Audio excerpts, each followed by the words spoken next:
పిత పుత్ర పవిత్రాత్మ నామమున ఆమెన్. క్రీస్తునాథుని యందు ప్రియమైన సహోదరి సహోదరులారా, మహావివేకము గల కన్యక అని మరియమాతను కొనియాడుతూ ఉన్నాము. వివేకము అనేటటువంటి పదము మన తెలివితేటలకు సంబంధించిన విషయమని మనకు అర్థమవుతూ ఉంది. మన జీవితంలో మనము పాటించేటటువంటి సాంప్రదాయాల విషయాలలోనే కానీ, సంస్కృతుల విషయములలోనే కానీ, నియమ నిబంధనలను పాటించటంలోనే కానీ, మనము చేపట్టేటటువంటి కార్యాలన్నింటిలో కూడా విచక్షణ విజ్ఞానము కలిగి మెలుగొనాలి అని మనకి అర్థమవుతూ ఉంది.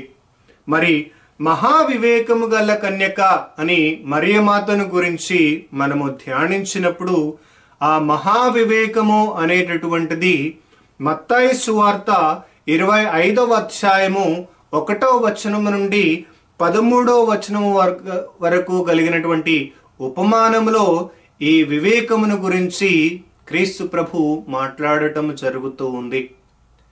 మరి పెండ్లి కుమారుడిని ఆహ్వానించడానికి 10 మంది కన్యలు సిద్ధపడి వెళ్ళారు.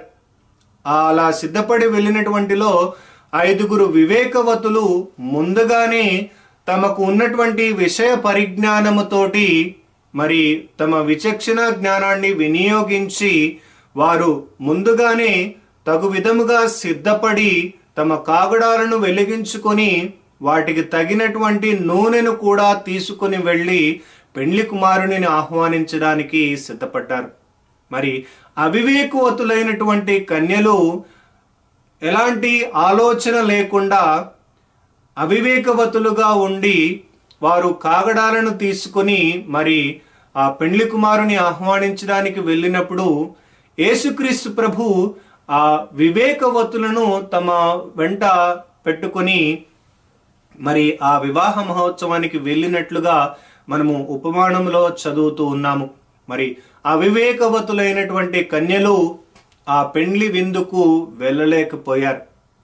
మరి అలాగే పరిశుద్ధ మరియమ్మ గారు కూడా తన జీవితంలో పరిణితి కలిగినటువంటి నిర్ణయాలను తీసుకుంది అని మనకి లూకా సువార్తలో చాలా స్పష్టంగా అర్థమవుతుంది.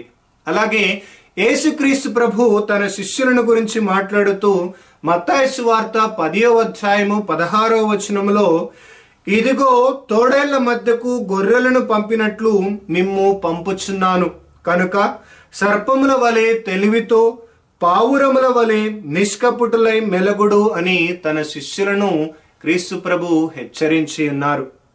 మరి పరిశుద్ధ మరియమ్మ గారు మహావివేకము గల కన్యక అని మనకి లూకా సువార్త 1వ అధ్యాయము 26వ వచనం నుండి 38వ వచనం వరకు చదివితే చాలా స్పష్టముగా మనకి అర్థమవుతూ ఉంది.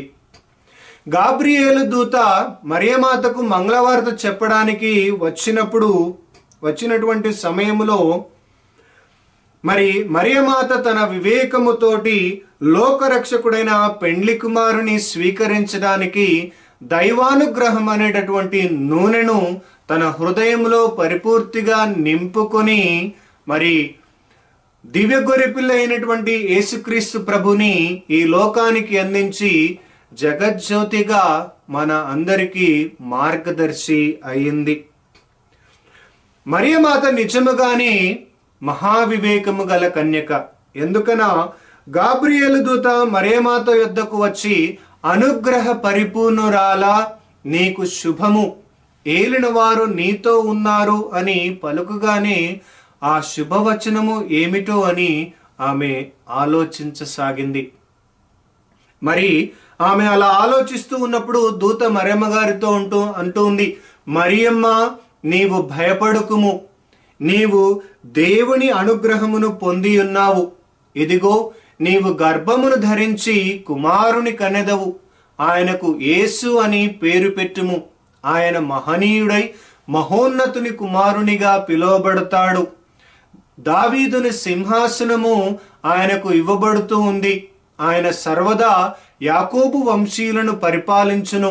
ఆయన రాజ్యమునకు అంతమే ఉండదు అని దూత పలికినప్పుడు మరియమ్మ గారు మరి నేను పురుషుని ఎరుగను కదా, ఇది నాకు ఎట్లు సాధ్యపడుతూ ఉంది అని తన అనుమానాన్ని నివృత్తి చేస్తూ ఉంది. అప్పుడు దూత, ఇదిగో పవిత్రాత్మ నీపై వేంచేయును, సర్వోన్నతుని శక్తి నిన్ను ఆవరించును, కావున ఆయన పవిత్ర శిశువు దేవుని కుమారుడు అని పిలువబడతాడు అని చెబుతూ ఉంది. మరి అలా చెప్పిన తరువాత మరి దూత మరియమాతకి మధ్యలో ఇంకా సంభాషణలు జరుగుతాయి. అలా జరిగినప్పుడు మరి ఎలిజబెత్ అని ఉదాహరణగా మరియమ్మ గారికి చూపిస్తూ ఉంది. మరి అలాగే దేవునికి అసాధ్యమైనది ఏది లేదు అని ఎప్పుడైతే దూత పలుకుతూ ఉందో అప్పుడు మరియమ్మ గారు, ఇదిగో నేను ప్రభుదాసురాలను, నీ మాట చొప్పున నాకు జరుగునుగాక అని పలుకుతూ తనను తాను సంపూర్తిగా దేవునికి సమర్పించుకుంది. అనగా ఆమె గుడ్డి విశ్వాసముతోటి దేవుని నమ్మలేదు, పరిణితి చెందినటువంటి విశ్వాసముతోటి వివేకము గల కన్యకగా ఆమె దేవుని చిత్తానికి తల వంచింది. మరి పరిశుద్ధ మరియమ్మ గారిని మహావివేకము గల కన్యక అని శరణు వేడుతూ అనేక మంది పునీతులు తమ జీవితాలను ధన్యం చేసుకున్నారు. మరి పునీత క్యాథరిన్ ఆఫ్ సియోనా గారు, పునీత ఎఫ్రాయిం ఆఫ్ సిరియన్ గారు పరిశుద్ధ మరియమ్మ గారిని మహావివేకము గల కన్యక అని శరణు వేడుతూ తమ జీవితములో ఎదురైనటువంటి సందిగ్ధావస్థ సమయములో సరి అయినటువంటి నిర్ణయాలు తీసుకోవడానికి మరియమాతను శరణు వేడి వారు పునీతులుగా మార్చబడ్డారు. అలాగే అనేక మంది వేదశాస్త్ర పండితులు తమ రచనలను ప్రారంభించేటటువంటి సమయంలో పరిశుద్ధ మరియమ్మ గారిని మహావివేకము గల కన్యక అని శరణు వేడుతూ దేవుని అనుగ్రహములను గురించి, దేవుని యొక్క మహోన్నత్వమును గురించి, దేవుని యొక్క కీర్తిని గురించి తమ రచనల ద్వారా ప్రపంచానికి చాటి చెప్పారు.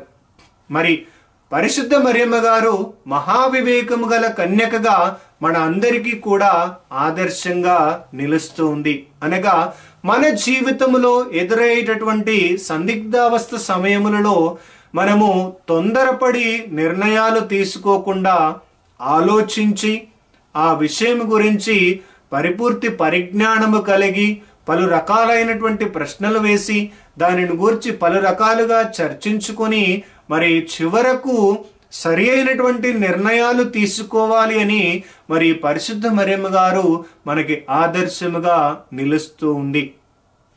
కాబట్టి మన జీవితంలో ఏవైనా సందిగ్ధావస్థ సమయములు ఎదురైనప్పుడు మహావివేకము గల కన్యక అని మరియమాతను శరణు వేడుతూ సరి అయినటువంటి నిర్ణయాలు తీసుకొని దేవునికి ఆమోదయోగ్యమైనటువంటి జీవితాన్ని జీవించే భాగ్యమును దయచేయమని దేవుని వేడుకుందాము. ఆమెన్.